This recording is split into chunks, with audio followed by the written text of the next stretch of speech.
moon and its darker side.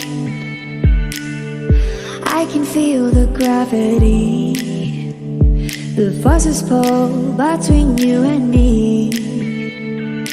Yes, it's true, I'm falling hard for you, but I won't rush this love. I can wait even if it's hard to take. One moment is enough.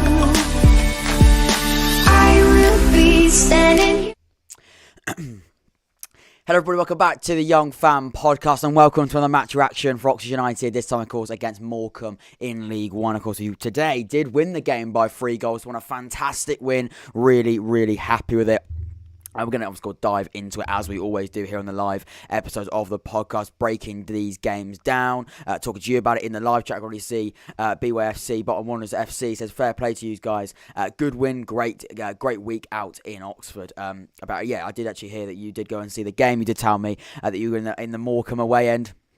For one goal, you got the away roar, but for the rest of it, unfortunately, Oxford United, unfortunately for you, not unfortunately for us, Oxford United were able to beat and overcome the challenges that Morecambe did face, because there's no denying Morecambe did cause issues to Oxford United. It was how Oxford United were going to combat that, as how Oxford United were going to come and provide something different towards Morecambe, because they have quality, although they're a newly promoted side. It does not make them an easy game at all. They, of course, are going to offer threat. They did offer threat. They got it back to 1-1. The striker, the player that we know, Morecambe have scored and not relied on. That'd be a bit harsh on the rest of the Morecambe players and Morecambe as a football club, but they have been looking at Cole Stockton this season. 11 goals now this season. He has been absolutely fantastic, and he showed again today that clinical finish. I mean, it was a great cross. Again, we'll come on to that in more detail in just a second, but you could see that goal and that player in particular, they did pose threat, but Oxford United were able to overcome that. And it was how Oxford were going to be able to overcome that, how Oxford United were going to be able to go and like I said, combat Morecambe, go at them. And of course, it was going to be a really difficult game of football. It was going to be a game in which it was not going to be an easy game at all. Morecambe have taken points off some big teams in this league. But if Oxford United want to be a big team, and you define big team, everyone have their own definition of that.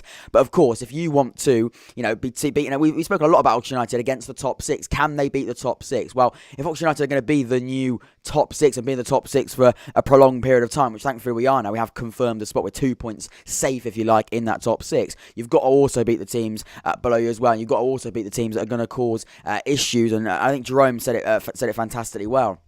There's been so many times in the last few years where Oxford United have played against the side, and we've looked quite good away from home. We've put in a decent performance. We've put some good effort in. We've definitely taken to the game, but they've just been able to cross that line a little bit quicker. They've just been able to have that extra bit of quality to secure the win. I felt like it was a little bit Oxford United on the other foot this time. I felt like Oxford United were that team. Morecambe definitely came at us with some serious threat. Morecambe definitely came at us with something to worry Oxford United at times. It wasn't smooth sailing. It wasn't an easy performance by any stretch. It wasn't an easy game for Oxford United to deal with. However, what it was, and what I will definitely give Oxford United some serious credit for, is we definitely played the game, and we approached the game in the right way. Of course, we'll come on to some key moments in it. But I want to first of all bring you to the fact that I predicted this game to be 3-0. And that was a little bit of a bold prediction. And I know, coming back to also what I said about how Oxford United were going to... I think we're going to win the game. I definitely thought Oxford would win the game. But I definitely and never doubted that Morecambe were going to cause problems. And they did. Remember, like Bottom Warners FC, like BWFC, give your thoughts in that comments, in that live chat. Also in the comments as well. You can watch this as a normal episode of the podcast whenever you please, but definitely give your thoughts in the live chat. I'll be reading them out and discussing those points, and we'll come on to the game just right now. Actually, I want to speak a little bit first of all about how Oxford United started the game. It started the game quite slowly, and I want to, as we normally do, we now like to go over to this screen. We'll go over to this.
got to be honest, it's very, very annoying. A little bit frustrating as I didn't see the comment that the audio has been absolutely broken for the past, probably the past since we changed the screen, which was about, 5 minutes ago, and I've actually been in a real discussion. I do really apologise about that. Realistically, in a nutshell, if you've missed that whole time with audio, Steve Seddon was fantastic, and so was Matty Taylor. And as the game went on, I thought we were really, really good. Really frustrating, actually, that you couldn't hear what I was saying, because it's been quite a chunk of it without it. I do apologise. I haven't been able to look at the chat and see that they can't hear me. That's frustrating. That's annoying. Ultimately, I don't want to bore through it again. I mean, I kind of bore myself, really. I've just messed it up for you. But ultimately, I thought, in a nutshell, if I'm going to summarise what I just said in sort of a shorter way, I thought Steve Seddon with that first goal was fantastic. We haven't scored set pieces before. We managed to do that today. A massive positive. And Matty Taylor getting an assist there was really good. A really nice ball across the goal, and then Steve Seddon to tuck it in. James Henry's miss was frustrating. He scored a really good goal from the spot against Burton Albion. It was frustrating for him, and that maybe gave Morecambe that bit of confidence, which is really quite frustrating. And that can change a lot of things. That can change a lot of things from a perspective for Morecambe. How they've missed that chance now. How do they come at them? And there will be that real sense of frustration for sure.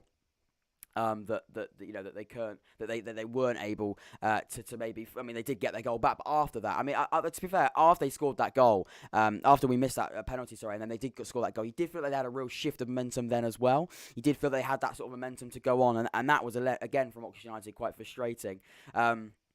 Like I said, the changes, you didn't hear what I said, but I did say it. The changes there with Gavin White and Marcus McGuane coming on as well, I thought really impacted the game quite well. With Goring coming off, I didn't think he had a bad game. He brought on Marcus McGuane, who played with that freedom, with that power, and definitely executed the game and changed the game really, really well. And then Mark Sykes got that goal. They did miss an open goal in all of that as well. But like I said, after that penalty miss, you did feel they had that real bounce of confidence, and Cole Stockton got that goal. Beautiful ball over from Ryan Cooney, and a fantastic finish as well from Cole Stockton. We know what he can do. He's scored 11 goals now this season. He's a very, very good goal scorer, a clinical striker at this level. And you could see that obviously you can see that why he's scoring those, how he's scoring those goals. He's scored some massive goals this season. But I thought Matty Taylor again today, similar to what Carl Robinson said as well, exactly what Carl Robinson said really. Cole Stockton did well today, but Matty Taylor as a centre forward did so much other than getting his assist. In the end, getting his goal, got 2 assists and a goal. You could see that. How good he was. Realistically, no, he didn't get a goal. Sorry, he did. He's got 2 assists. You could see. No, he did get a goal. That is right. He did get a goal, and he did get 1 assist. You could see realistically how impactful he was across the pitch, and how he pressed. He was a pest for the opposition. He caused a lot of problems, and that's the importance you get as well. I thought Mark Sykes with his goal as well was massive. Goals from midfield is something that we've been really, really sort of quite. We've spoken a lot about, can we get goals from midfield? Are we able to get goals from midfield? We've spoken a lot about it. And the answer at the moment, and a lot of things that we've said at the moment, has been, no, we haven't been able to get goals from midfield last season. This season, we're able to do that. Mark Sykes getting him with goals. Cameron Brannigan, unfortunately, is ill at the moment. Hopefully, it's not what we think it is, but it may be. We have got, of course, the FA Cup next weekend, so, he has got that. So we have got sort of that time off, 14 days without a League One game. Although that FA Cup game is important, we haven't got, a game next weekend. But I know, I thought all in all, I thought it was fantastic. I want to shout out Greg Lee on this on here for Morecambe. He got a 6 out of 10 of goals over score. That was a bit harsh, realistically. I really did think that he was phenomenal. He looked really, really good on that side. Really, really confident. Really, really good in possession, out of possession. I thought he was a player to watch out, real player to watch out for if you got to play him, or just generally. I thought he was a real player to keep an eye out for. I think he's going to be really, really good. We'll talk about possession as well. Excuse me. All in all, 56% possession, 56%. We dominated the game. Thought we were quite. I'd say quite patient for the first half an hour before we broke the deadlock. Quite patient. Interesting how we're going to break Morecambe down. It was important how we could break Morecambe down. We did obviously eventually through that set piece, which I haven't been able to do a lot this season. But quite frustrating that we weren't able to do it a little bit earlier, but we're not going to complain about that. But it took a while for sort of us to adapt to that, see how Morecambe going to play, and then be able to approach the game, in that way. They did have more shots in the first. They had more shots in total as well, but they only, of course, didn't have any a big chance. We had one and we scored it. They did have a big chance that second half, and it would be that open goal. They absolutely, I don't know how they missed that. I'll never know, and they'll be kicking themselves for that. You go 2-up in this game. This game changes completely. Like I said, after they scored the goal, they had that extra bit of momentum as well. I remember thinking this could get really, really worrying. But that Hartside's goal was massive, and then the final goal by Matty Taylor sort of really sealed the deal and made it a really, really good game of football as well. Great to see Carlson back on the touchline. Really, really happy about that as well. And I thought generally, like I said, Herbie Kane, I mentioned that. I didn't think it was his best game at all today. Probably one of his worst games. Like they were probably Cheltenham at the start of the season. He hasn't had many bad games. He's been phenomenal since he joined. But he did struggle. He definitely did struggle today. Not because I think he was out of his depth for any reason. I think more because he just didn't really impact the game as well as we know he can do. Maybe it was because Cameron Brannigan wasn't there and he weren't able to sort of position. He was a little bit higher up because Goring played as well. I thought James Henry missing the penalty was a big moment in that game. Like I said, he's been fantastic in the penalty spot recently. He wasn't able to convert today's one. Didn't think he had a great game elsewhere from that either, but I'm not going to complain. It was 200th appearance for James Henry today, and he has been very, very good. Like I said, that front three, Nathan Holland was running at defenders, causing problems. Something that Gavin White actually did come on and do actually quite well. I thought Gavin White was very, very lively. Didn't get too much to do, but I thought he actually helped out more defensively, Gavin White, as I was tracking back. I thought Nathan Holland running at players, something he's done this season, run at players, cause problems, and Nathan Holland's done that to a T so far this season. I've been so impressed with him. But yeah, other than that, ladies and gentlemen, I'm so sorry about the audio issues. That's quite annoying. I've got to be honest, it's a little bit frustrating, but at least we managed to go through the game again after those issues with the audio. And yeah, for about 3 minutes of the, well, I say 3 minutes, probably about 5-6 minutes of the stream, we haven't been able to hear me. I do definitely apologise for that. But ladies and gentlemen, thank you so much for tuning in. Yeah, really good win. On to next week, of course, it's the FA Cup. I cannot wait for that. It's going to be really, really exciting. But today was about getting the win, about getting the result. We confirm a place in the League One playoffs, of course, with a really, really nice cushion of now 2 points, 4 points off second as well. A really good win. Really, really happy with it. And like I said, on to the next one. Ladies and gentlemen, I've been Jack from the Young Fan Podcast. Take care, stay safe, leave a like and subscribe. It's